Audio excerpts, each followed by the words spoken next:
Welcome to the Gentleman's Guide to Gaming.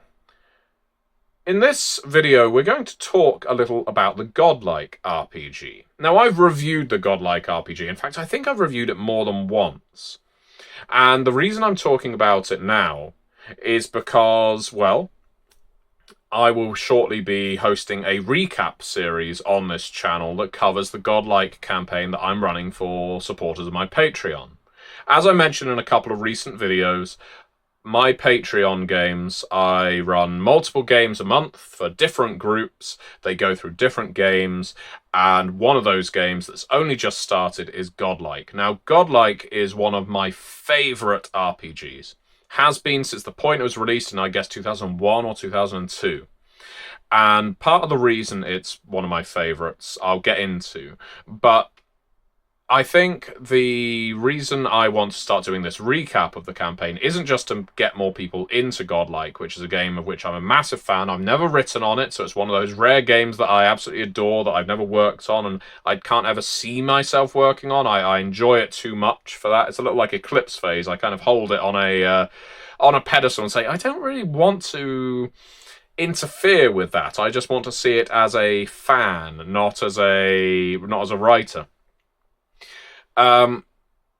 But yes, I have these spaces in several games right now, and typically there's a queue for spaces in my games. I will accumulate a list of names, I will reach out to those people when there's a space, and because they've said, can you let me know when there's a space available in one of your games, I'll say 3 months later, there's a space come up, you can sign up. Now, for the last few months or so, I have been letting a natural, I guess, erosion of players occur in my various campaigns that I'm running for my Patreons, so that there is no queue.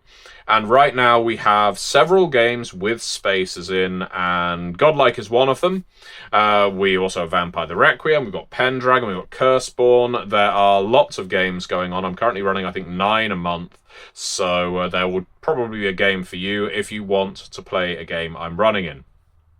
All that said, the reason I fell in love with Godlike, well, Godlike is a superhero role-playing game set in a world on fire. What does that mean? Well, it is the Second World War RPG where you are playing soldiers, agents, civilians, resistance members who have superpowers. Now, just because you are superheroes, talents in this game, that exist in the Second World War, does not mean you are Superman, does not mean you can win the war, does not mean you can fly over Berlin and pluck Hitler from his bunker and kill him there and then. Far from it. Your characters are still, for the most part, mortal and fragile with it. The example I often use is your character may have the hard armor miracle, may be able to, or heavy armor miracle, may well be immune to bullets and blades. They may ping off you, or kinetic energy pings off you. But guess what? If all the oxygen gets drained out of the area you are in, you suffocate to death, just the same as anyone else. If you get set on fire, someone points a flamethrower at you and woof, well, congratulations, you've burned to death. You may be able to leap a building in a single bound, but if you land on a mine on the other side of it, you will die. You may be able to turn invisible, but unless you have taken the right perks, you are going to be blind with it, because there's no light to refract off of your eyes. There's a wonderful system of superpowers in this game that exists to make your characters more like Suicide Squad heroes and villains than to make them like the Justice League. And I think this is the reason I first fell in love with Godlike way back in the early 2000s. When I was first getting into DC Comics, which I know is an unnecessary... I know Detective Comics, but let's call it DC Comics. Everyone else does. When I first got into DC Comics in the 90s, as a much younger man, a boy, basically, the comic strips I fell in love with were, first and foremost, Batman, of course, and Detective Comics itself, The Flash, but more than any of that, it was John Ostrander's Suicide Squad. Now, I've seen the recent Suicide Squad movies. I actually enjoyed the Suicide Squad, the one with Idris Elba in. But really, it was the comics that did it for me. It was what made me really fall in love with the secondary characters of the DC universe. It was what made me realize, wow, all of this is connected. We could have different characters in every single issue. This could all connect to wider stories. This was a living, breathing world, and what's more, these characters are fallible. They make mistakes, they die. It is lethal. And Godlike has that feel to it. Your characters are not the Justice League. Your characters are a Suicide Squad.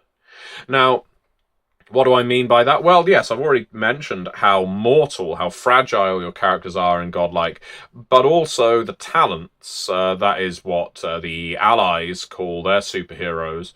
They have this motto, we go first. Now, it partly means that you are on the vanguard, you will be tackling the enemy before everyone else because you have abilities that the average infantryman doesn't. And so that infantryman is behind you, hoping that you will be able to break through the line. And so it has a bit of an optimistic feel. But there's also the pessimistic, the realistic, I would say, feel of we go first. Not only do they charge first, they also die first. Because the Second World War is a war of movement in many places. It is not a time when there can be months and months and months given over to strategic planning. Now, that does happen. And so some few talents, are measured based on their ability, their knowledge, their military awareness. Bear in mind, not every talent starts as a soldier. And they will be deployed in a place where their talent, their miracles, their special abilities can be best deployed to best effect. That happens. But what also happens is we need a raft of 10 or 20 talents to lead the charge, to disrupt the talents that the Axis forces are deploying. And once they have all worn each other out, i.e. murdered each other, then the regular armies will move in. So when the talents go first, yes, they charge in trying to spearhead their way through the enemy, but also they will most likely be the first casualties of war, every single battle. And so abilities, much as in Suicide Squad, aren't always chosen for the situation. Sometimes it's just, you have a superpower, congratulations son, you're enlisted, you're ready for battle. And I really love that cynicism. I think the Second World War, obviously it being a good war by historic standards in the sense of there was most definitely a side that was seeking to murder millions upon millions of people, and there was a side that wasn't venturing with the intent of doing that. The fact that it was a good war means that it can often be regarded as a pure heroic enterprise. You can see the Second World War in black and white. And while certainly, the Nazis are the evil of the theatre of war, the fact that High Command is still going to be sending soldiers into battles they know they cannot win because they have to plug a gap, because they have to disrupt the enemy. It still happens. So there's cynicism. There has to be cynicism in war, and Godlike channels that really, really well. The system of Godlike, which I've spoken about before, is a system I really find very interesting. The one roll engine. It's a D10 dice pool system, but rather than looking for a specific number that you're trying to hit, a 8, 9, or 10, for instance, as in Story Path Ultra, it's a system where you're trying to match dice. So sometimes a simple challenge is just going to see you wanting to get a pair of the same number, or maybe 3 of the same number if it's a slightly harder challenge. Or it will be, depending on what you're trying to do, it's either going to be the height of the match, so you're looking for matches of 7s, 8s, 9s, or 10s, or it's the width, so you need 3 3s, or 4 2s, or something like that. And so the size of your dice pool, of course, increases the likelihood of you having matches in it. But it's very unlikely that you're going to end up with a 5-5-5-5-5. It's more likely that you're going to get lots of little chunks of matches, and then you've got to choose the one you want. As in combat, combat in Godlike is presents you with body maps. I always love body maps in RPGs, where different parts of the body have got numbers assigned to it. So if I am just shooting wildly in your direction, and I happen to roll a series of 10s, well, congratulations to me, I've got a headshot, because the head is the 10. Now, obviously, the greatest bulk of numbers is center mass, but you also have numbers attached to each arm and each leg. So it means that the numbers you match directly impact how the combat goes. There's a lot of randomness to it, which I think is fair, given that it's war and you can't always sharpshoot in a military, in a battlefield situation. But there's also an inherent, I think, violence in the system that I, again, find really appropriate to the game and to the era, the genre, the setting. So I am currently running a game of Godlike, and I have decided, in keeping with that cynical theme, and this will lead into the first episode, the first recap that I do. I'm running this at the start of 1944. I see Godlike as a game where your characters are unlikely to be fighting the entire war. This isn't a campaign where you start in 1936 in China and then you work your way round to Normandy in 1944 and so on. This is where you will have your theatres of war, you'll have your battles, you will have the times when you're called home. This is something a lot of people forget. People will assume, I think, that because Godlike is a Second World War RPG, it is all about battle.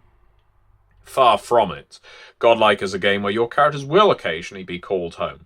You will speak to doctors, you will make a family, you will speak to civilians, you will be celebrated as heroes, or, of course, paraded as villains, depending on your actions. You may even suffer a court-martial, you may have to deal with politics within the ranks. There are lots of ways this game can go. It isn't just Battlefield. It's the same with Trinity Continuum Steam Wars. I think there is an assumption that it is all about life on the battlefield, but far from it. It's about what happens behind the lines as well as in front of them. So, in the game I am running, I've gone for early 1944. February, it is Operation Buckthorne. And in Operation Buckthorne, Winston Churchill has finally got his way. He is always talking about how the Nazis will be beaten by exploiting the soft underbelly of Europe, and that a landing should take place, a mass landing should take place in Europe's soft underbelly to exploit the weakness of the Italians and assist the Soviets in their Eastern Front war. I know you know that that isn't how D-Day went. Well, our soldiers in 1944, February 1944, don't know that D-Day is about to happen in June, or they don't know that Normandy landings will occur. They are told that they are on the vanguard of the retaking of Europe, and that retaking will commence in Greece. Because of the strength of the resistance movement there, the weakness of the Italians and the Germans there, that is where it will take place. And this very specific unit of talents, our player characters and some NPCs alongside, will be responsible for determining the weaknesses of the enemy, the best places to strike, and indeed laying the groundwork for the invasion of Europe via Greece. Yeah. So for historians out there, you'll know this never occurred. There was, of course, the invasion of Italy. That is ongoing, but there is a buffer that prevents any kind of mass assault via Italy. And you'll know that no army landed in Greece and forced its way up through Eastern Europe, took Yugoslavia and Austria and all the rest. That isn't how things happened. But our characters don't know that. Our characters don't know that this mission may well be doomed to fail. This mission may well result in being a decoy. This mission could, in fact, be here to mislead the Germans into thinking that that's where the Allies intend to invade, all the while preparing for the ultimate invasion of France. So, Operation Buckthorne sees our characters being dropped into Kefalonia to meet with members of the resistance, where they intend to ultimately abduct Obersturmbannführer Otto Lerner in Athens. Kefalonia to Athens, that's quite a hike, but they need to land as far away from German patrols as possible, and Kefalonia, in Greek island terms, is about as far as you can get.